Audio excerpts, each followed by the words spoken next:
What took me 10 years and cost over $100,000 in mistakes, you're going to get in 10 minutes. No fluff, just the hard-earned lessons that actually move the needle. There's a story of an ancient Tao farmer who had his only horse run away. Every person in the village came to that farmer and said, "How unlucky, how are you going to make money without your horse to help you farm?" But all the ancient Tao farmer said was, "Maybe." The next day, his horse returned with a whole pack of wild horses. All the people in the village came back to the ancient Tao farmer and said, "How lucky. You're now the richest person in the village." All the ancient Tao farmer said was maybe. A week later, the ancient Tao farmer was awoken by his only son screaming outside. He was riding one of the wild horses and it threw him off its back and he broke his leg. All the people in the village came up to the ancient Tao farmer and said, "How unlucky." But all the ancient Tao farmer said was maybe. A month later, the emperor stormed into the village. He was conscripting all the young men to go to war, but the ancient Tao farmer's only son couldn't go because of his broken leg. Far too many traders call winning good and get depressed by losses. They need to learn from the ancient Tao farmer to broaden their perspective and not get so caught up on the outcome of the individual trade. To get elated over an individual win is foolish because it's taking care of previous losses and future losses in your sample space. And to get depressed over an individual loss is foolish because it's taking care of past wins and future wins, all to average out to give you your monthly and yearly edge. After 5 years of frustration, a one-on-one coaching client came up to me and he said, "I've been in the boom and bust cycle for 5 years. I've lost tens of thousands of dollars and I haven't made any money from my trading." And I said, "Do you have a profitable trading strategy?" And he said, "Yes." And I said, "Prove it." And when he went in to do his backtesting and his data with his entry and exit points, he came to learn that he didn't have a profitable trading strategy. He'd been trading 5 years and drained tens of thousands of dollars down the drain, and he didn't even have a proven trading strategy. Make sure you write down on a piece of paper your entry and your exit model, and then backtest to be certain you have a profitable trading strategy. That's your foundation of trading success. Don't trade without one. The boom and bust cycle comes from your addiction to the individual trade being a win. I call this false winning. When a trader wins an individual trade, I call that false winning. You see, most traders are too zoomed in to the individual outcome of a trade. They're addicted to that individual trade being a win. And if it is a win, they go in the boom cycle. And then when they have an inevitable loss based on their sample space because they're trading an edge, they go on the perceived bust cycle. So the boom and bust cycle is a symptom of being caught in outcome-based thinking, being addicted to the individual trade being a win. The best traders transcend outcome-based thinking and process-based thinking. They focus on true winning, which is irrespective of the outcome of the trade, win or loss on that individual trade. They stick to their trading plan. They stick to their edge because they know if they do that over a large sample space, they'll be profitable. A trader that I worked with one-on-one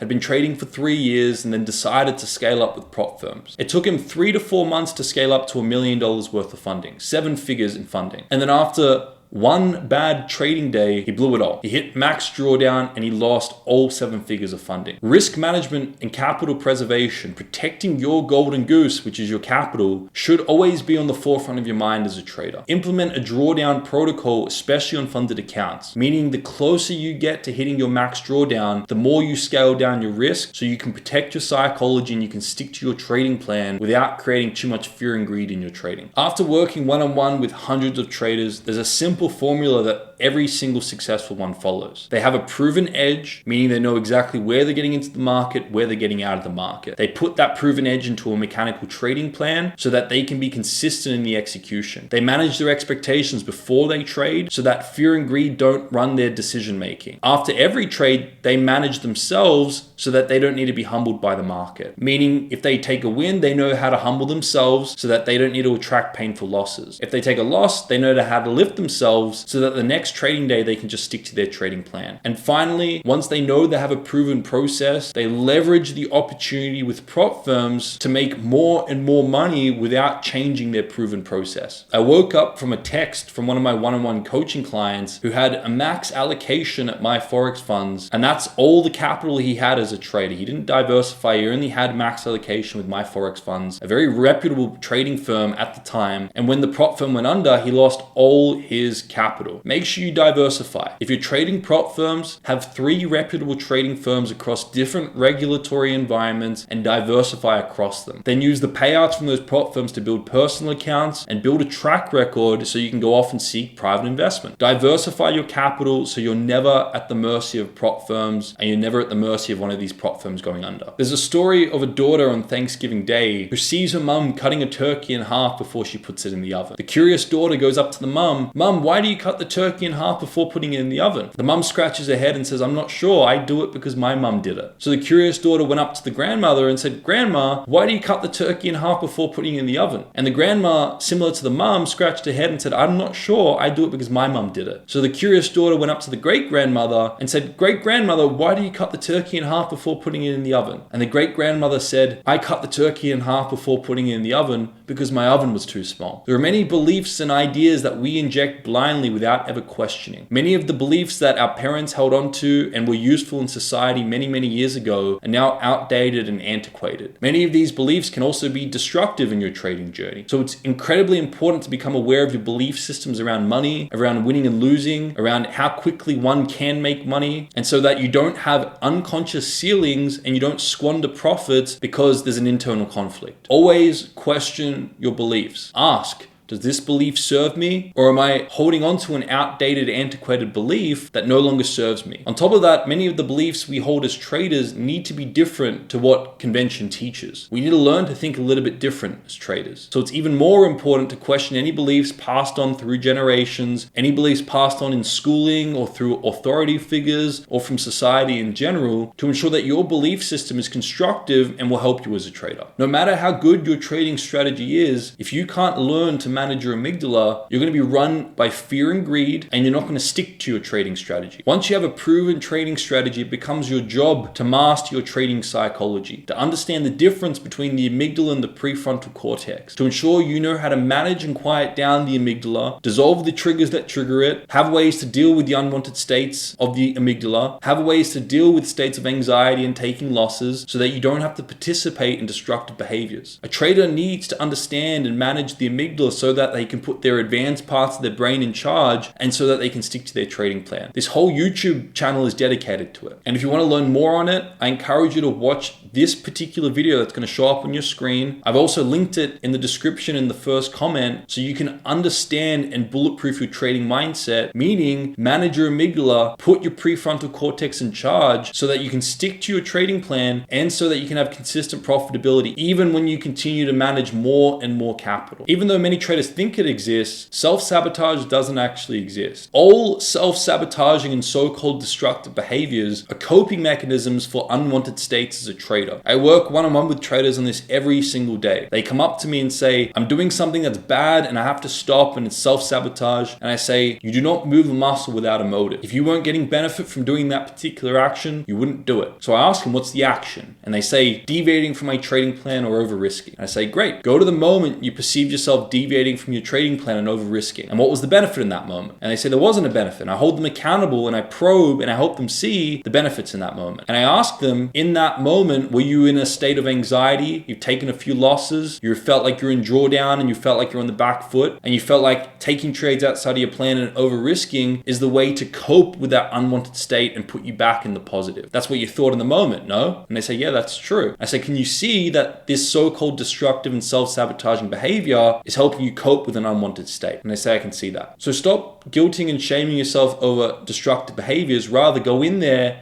and find why you're participating in that behavior by asking yourself, what's the benefit of doing this particular action? And then implement my Bulletproof Your Mindset tool to help you manage triggers and dissolve unwanted states so that you don't need to participate in these destructive behaviors. Managing your personal finance as a trader is crucial. I see so many traders make hundreds of thousands, if not millions, from trading profits in crypto, in trading, in payouts, and then they blow it all. It's incredibly important to take a percentage of all your profits and firstly Firstly, build up a cash savings. Once you have 6 months worth of your expenses in cash savings, any income above that then needs to be invested in income producing assets. Something as simple as buying low cost index funds monthly, although won't seem like a great return right now, but compounded over 10, 20, 30, 40, 50 years is a significant return. Always think, how can I pull a percentage of profits out of the market, pay myself by putting into cash savings, and then put it into income producing assets so I can get my money working for me as opposed to me working for money for the rest of my life. Eventually, those income producing assets will then pay you a passive income through dividends, which you can live off. And you don't need to work for money anymore. I see far too many traders make profits in the market and then blow it all, and at the end of 10 years have nothing to show for it.